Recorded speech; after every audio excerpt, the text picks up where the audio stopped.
আপনি হয়তো অনেক নুন ইলিশ খেয়েছেন, কিন্তু বস খাঁটি ফুড বাজারের এই নুন ইলিশটা যদি আপনি ট্রাই না করে থাকেন, তাহলে আপনি নুন ইলিশের অরিজিনাল স্বাদটাই মিস করছেন। আপনি কি জানেন এই নুন ইলিশটা তৈরিতে কাঁচা ইলিশ মাছকে আমরা প্রায় 1.5 মাস পর্যন্ত লবণে রেখে প্রসেস করি।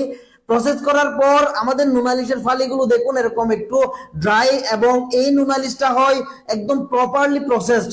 কারণ নুন ইলিশটা যদি প্রসেসড না হয় তাহলে নুন ইলিশের স্বাদটা আসে না এবং খেতে অনেকটা কাঁচা মাছের মতোই লাগে। আমাদের বেশ কিছু গ্রাহক প্রশ্ন করে কিভাবে নুন ইলিশ রান্না করলে সব থেকে বেশি স্বাদ পাওয়া যায়।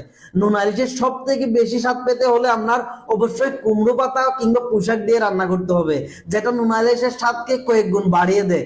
অথবা আপনারা চাইলে ভুনা করতে পারেন। এই নুন ইলিশের একটা ফালিকে আপনারা চাইলে কয়েকবার রান্না করতে পারবেন। দেখুন কত বড় সাইজের ফালি। এই ফালিগুলো আমরা লবণ দিয়ে প্রসেস করে তৈরি করি। নুন ইলিশটা অরিজিনাল হওয়ার কারণে যখন রান্না করবেন খুব সুন্দর ঘ্রাণ পাবেন এবং খুবই দারুণ স্বাদ পাবেন।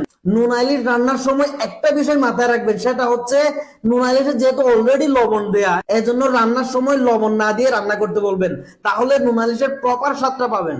নুন ইলিশটা একটা ঐতিহ্যবাহী খাবার, এটার সাথে আমাদের শৈশবের স্মৃতি মিশে আছে।